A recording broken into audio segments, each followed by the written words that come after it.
Hello, everybody. Welcome to the Sleep Clinic, online and free, because we love to enhance people's well-being naturally. I'm very, very, very pleased and honored to have Elaine Godley with us. She's very, very excellent, and she talks about amazing things about sleep, rest, relaxation, well-being. And I'm so happy to have her here. Over to you, please, Elaine, and please enlighten us on your wisdom. Thank you.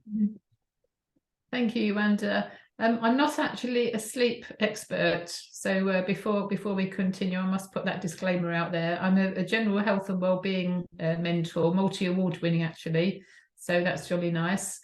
But I specialise in helping people to reverse serious illness or not get it in the first place. But of course, part of that is sleep, because if we're not sleeping, we're not getting enough rest. Our body isn't going to be healing. So sleep is a very, very important part of the healing process.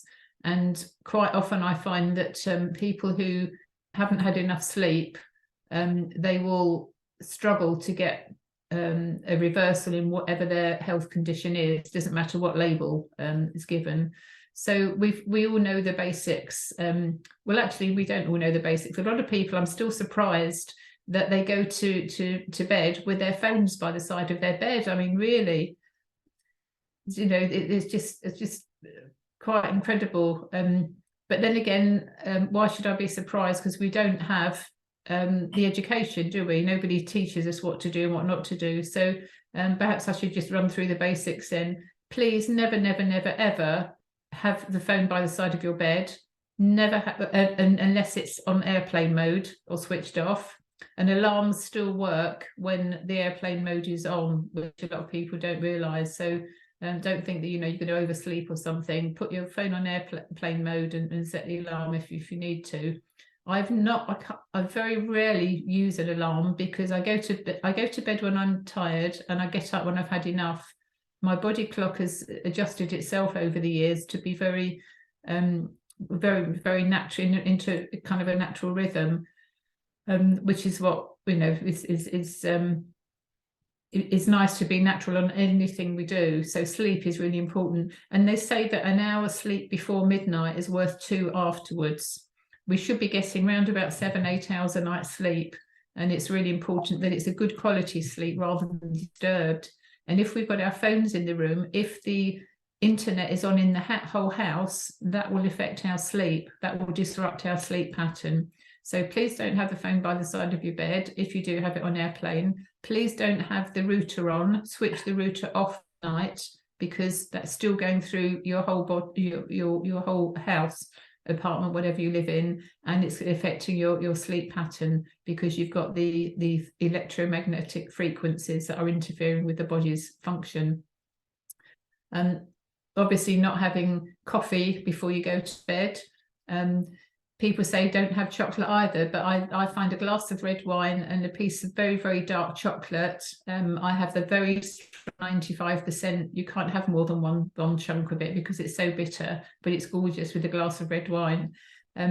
Some people, red wine wakes them up. Some people can't take alcohol at all. For me, I'm a great believer in listening to your body, and your body will tell you what it wants. So for me, 1 or 2 glasses of red wine, not immediately before bedtime, but, you know, during the evening, and a piece of chocolate. It's not chocolate, chocolate is confectionery. So anything over 70% is considered healthy. But as I say, I have the 95%, so that's jolly, jolly yummy. The way I particularly help people is by having laboratory tests sent home. Two laboratory kits get sent home to the client, and I have a couple of online assessments. I just want to touch on the hair mineral analysis, because this leads into the sleeping side of things. When we're this is so my program is a 4-part program, so two online assessments and 2 lab tests. So we're taking your information and feeding it back to you, and then we can work out a strategy to help with your health and well-being. So regardless of what the top line diagnosis might be, always there's underlying health challenges. Oh, that's a rather nice dog there, Richard.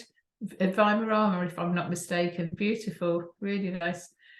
So the the hair mineral analysis, I'm just going to show you a couple of slides because it's really quite remarkable how our body is made up of so many different minerals. And when we have a mineral imbalance, that affects our sleep hugely, absolutely ginormously.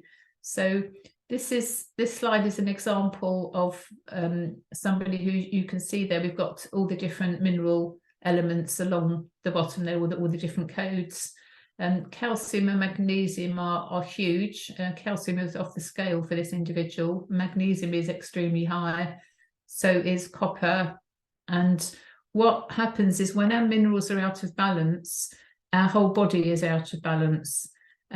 Magnesium, for example, when there's too much magnesium, and people are very often taking magnesium supplements these days because it's supposed to help us sleep, help us relax. If we have too much magnesium already in our body, it actually has the opposite effect. It causes depression, fatigue, and it can, in some really serious situations, cause suicidal tendencies. It's that powerful. But what it also does, magnesium kicks out the other minerals in our body, and it's not necessarily the measurement that's on the slides that's important. It's the ratio with the other elements that makes the difference.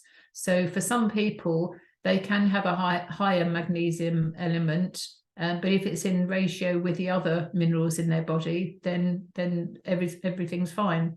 But typically speaking, I don't recommend any supplements, whether they're for sleep or any form of health and well-being, without testing, because how do we know if we've got too much in our body? We don't, do we? My body, for example, creates too much calcium. So when I was invited to take injections for bone health because it's good for me for calcium, I rejected because I know that my body doesn't need calcium. It's already got too much in it. So I work hard to look after my body, and I test myself regularly. Just to give a bit of background why I do this, I've had 4 different versions of cancer, including stage 4. In 2015, I was given less than a year to live with excuse me, Hodgkin's lymphoma, and I beat it in 3 months. And that's I feel I have a duty to share what I know, how I help people with their health and well-being now as a result of that particular episode. But there were other situations as well. And I was also born with a kidney condition, and I was told I'd be on medication for life. And in my mid-40s, I was introduced to natural health and well-being. So over 25 years now, I've been in the health and well-being field and done a lot of training and learning. So going back to the sleep, which is the topic of this class, shall we say, the magnesium is the big factor that makes a difference, can make a difference, but everybody is different. So there's no one size fits all. So for some people, magnesium supplements could be a good thing. But for many people it isn't. So please don't willy-nilly take supplements without being tested. And but the key thing is to listen to your body, because your body will tell you what it wants. Your body tells you when it's tired. It tells you when you've had enough sleep. Your eyes pop open, you can't shut your eyes again. So listen to your body. I think that was the only slide I've got. Yeah, no, I won't go into all that. I'll stop that screen share now. That last slide actually just showed that particular person was full of arsenic, absolutely loaded with arsenic.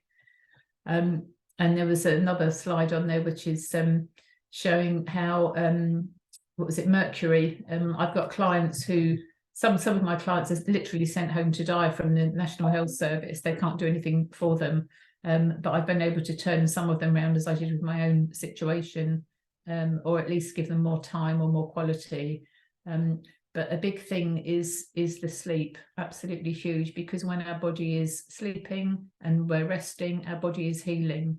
So by putting good stuff into it and by observing what it needs, what it wants, is a huge factor. We don't have to spend heaps of money and do lots of